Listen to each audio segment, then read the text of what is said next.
You aren't broke because you don't earn enough. You're broke because of this one silent expense you pay every single day. Here's the strange part. You've never seen it on a receipt. It's not on your bank statement, not on your payslip, not on any bill you've ever opened. And yet, by the end of this year, it will have quietly taken more money from you than your rent. A few months ago, I sat in on something unusual. A forensic accountant, the kind normally hired by companies to trace missing funds, decided to turn her own method on herself. Good salary, no debt, no obvious bad habits, nothing that looked like a red flag. And when she finished the audit, she found just over $6,000 a year she genuinely could not account for. Not stolen, not lost, just gone. In a way her own memory had no record of. That detail is the whole reason this video exists. Because if a professional trained to catch exactly this kind of thing can lose track of $6,000 a year in her own life,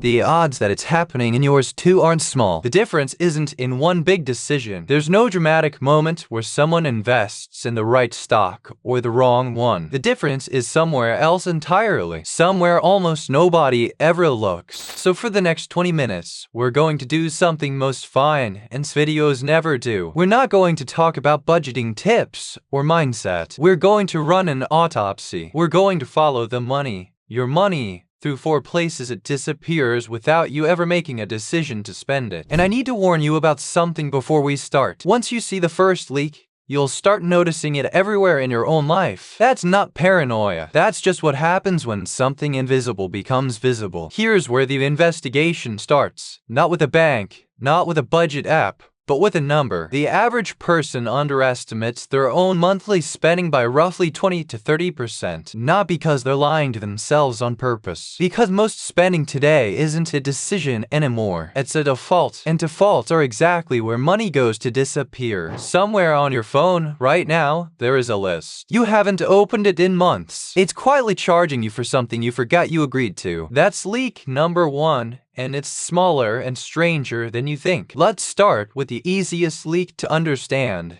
and the easiest one to underestimate. Open your phone right now, go on, actually think about this, and try to list every subscription you're paying for. Most people can name 3 or 4. The actual average, according to multiple banking studies, is closer to 12. Streaming services, cloud storage, a fitness app used for 11 days in January, a magazine you subscribed to for 1 article, a free trial that quietly became a monthly charge 14 months ago. Here's the part that matters, and it's not really about subscriptions. It's about why we forget them. When you buy a coffee, your brain registers a cost. Cash leaves your hand or your card gets tapped, and there's a small, immediate feeling of I spent money. Subscriptions are designed deliberately to skip that feeling entirely. The charge happens in the background, on a date you don't control, for an amount small enough that it doesn't trigger the part of your brain that flags spending as spending. Researchers call this payment decoupling. When the moment you enjoy something and the moment you pay for it are pulled apart, the pain of paying almost disappears. This isn't an accident of technology. It's a business model. The entire subscription economy,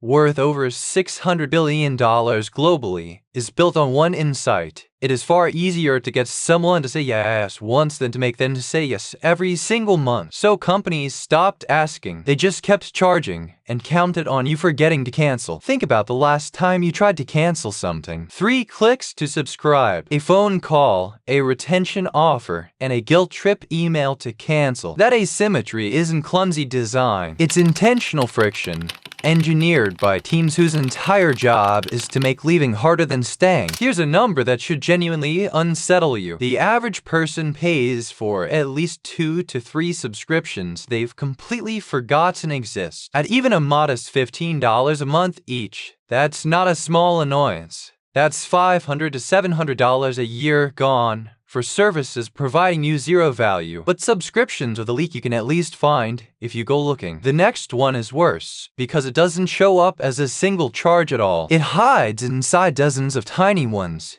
each so small your brain refuses to count it as real money. There's a question worth sitting with for a second.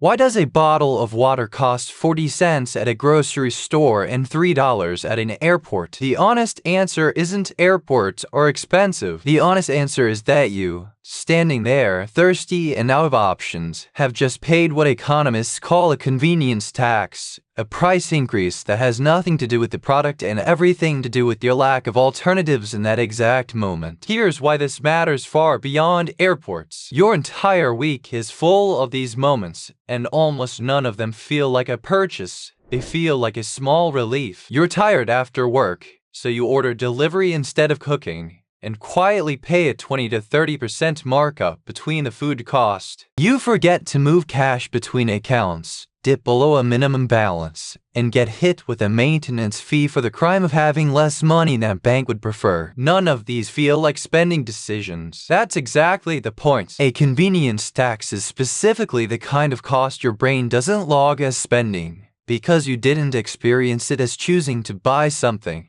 You experienced it as solving a problem. Hungry, tired, in a hurry, out of cash. The fee rides in on the back of relief, and relief doesn't feel like a transaction. There's a reason this pattern shows up everywhere, from convenience stores to banking apps to airport bottled water. Businesses have learned that friction and urgency are more profitable than price. The moment you have fewer choices, or less time to think, is the moment margins go up. It's not that companies are uniquely predatory, it's that they've discovered, through decades of data, exactly which moments in a person's day make them stop comparing prices, and they've built their pricing around those moments. Added up of cuts a year, as you delivery or a week, and 8 events a year have been to fee there. Here's the uncomfortable pattern connecting Leak 1 and Leak 2. Neither of them is really about the money. They're about attention. Every leak so far has worked by hiding in a moment when you weren't paying attention. And that raises an unsettling question.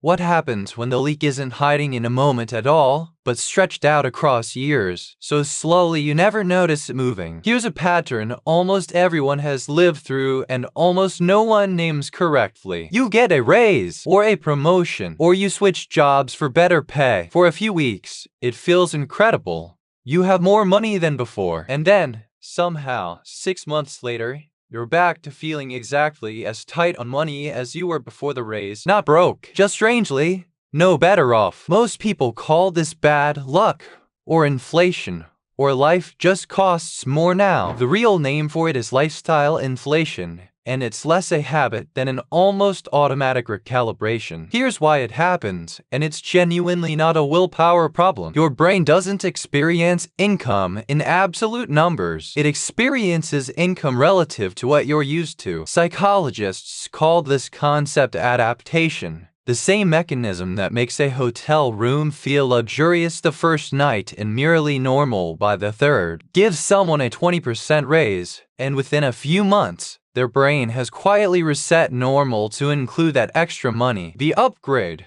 a bigger apartment, a nicer car, eating out slightly more often, doesn't feel like a purchase. It feels like keeping up with who you've become. This is where it connects directly to the first two leaks. Subscriptions and convenience fees work by hiding small costs beneath your attention. Lifestyle inflation works by hiding a large cost beneath your identity. You don't experience it as 40 separate purchases you could question. You experience it as one continuous story.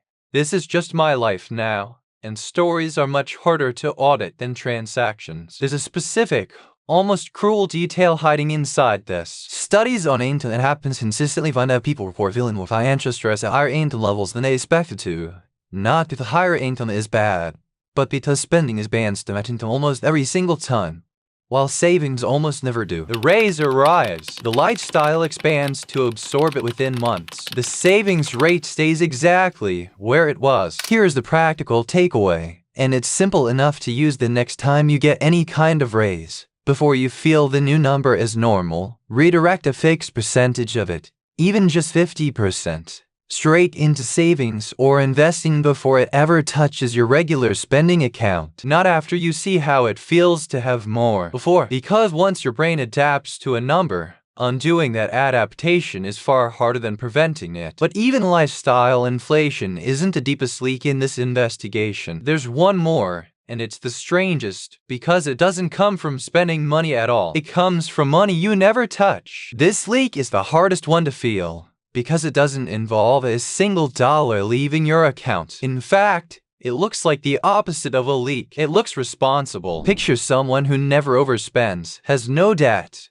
pays every bill on time, and simply keeps their extra money sitting in a regular savings account for safety. On paper, this person is doing everything right, and yet quietly, this is often the most expensive leak of the four, bigger over a lifetime than the other three combined. Here's the mechanism. Money that sits idle in a low-interest account isn't neutral. Inflation is constantly reducing what that money can buy, usually by somewhere around 2 to 4% a year, even in stable economies. If your savings account pays less interest than the inflation rate, which most do, your money is losing real value every single year, even though the number on the screen is going up or staying the same. You feel safe. Your money is quietly shrinking. Now stack the second half of this leak on top.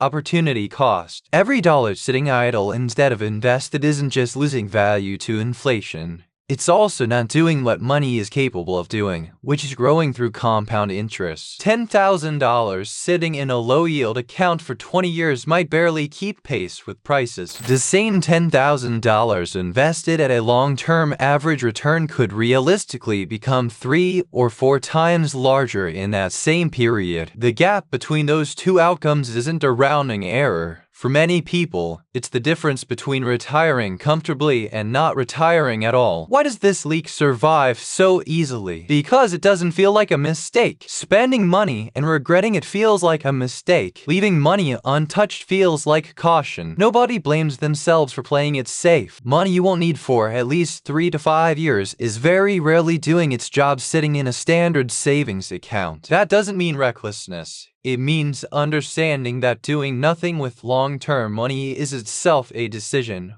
one with a real, calculable cost, even if it never shows up as a line item anywhere. 4 leaks, none of them dramatic, none of them the result of one bad decision. And that's exactly what makes them dangerous, which brings us to the part of this investigation where we stop looking at each leak individually and start looking at who benefits from all 4 existing at once. Here's the question we're asking now that all 4 leaks are on the table. Is this really just bad luck spread across millions of people at once? Or is there a reason these 4 leaks all share the exact same shape? Look closely, and you'll notice something. Every single leak we've covered succeeds through the same mechanism, separating the moment of paying from the feeling of paying. The subscription charges silently in the background. The convenience fee hides inside a feeling of relief. The lifestyle upgrade hides inside your sense of identity. The idle savings account hides its cost inside the comfort of feeling safe. None of these leaks needed to trick you into a bad decision. They just needed you to not experience the cost as a decision at all. This is not a coincidence, and it's worth understanding why. Subscription businesses, delivery platforms, and banks aren't competing on price the way a market is supposed to work. They're competing on reducing what's sometimes called friction to spend and increasing friction to stop. Signing up takes 10 seconds. Canceling takes a phone call. Spending money on delivery takes 1 tap. Comparing prices takes effort most tired people won't spend. None of this requires a conspiracy. It requires only that thousands of separate companies independently run the same experiment. Does making the cost less visible increase revenue? The answer, almost everywhere, is yes. So the version of the product that hides its cost best is the version that survives and scales. This is genuinely important to understand, because it changes what the solution looks like. If these leaks existed because people were careless or undisciplined, the fix would be try harder. But these leaks exist because they were engineered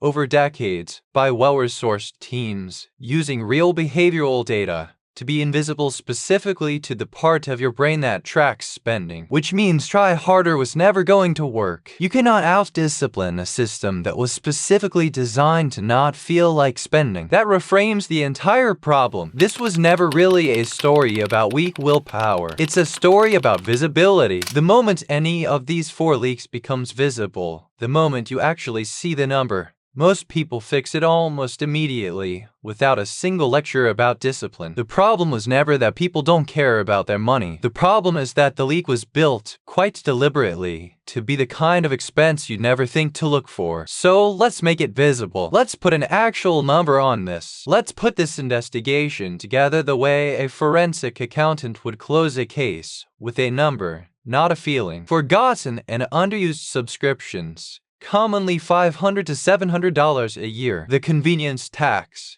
delivery markups, ATM fees, rush charges, small bank fees, commonly $800 to $1,500 a year. Lifestyle inflation absorbing raises before they ever reach savings. For many people, this alone is $2,000 to $5,000 a year in money that could have been saved but wasn't. And the opportunity cost of idle savings sitting below inflation instead of invested.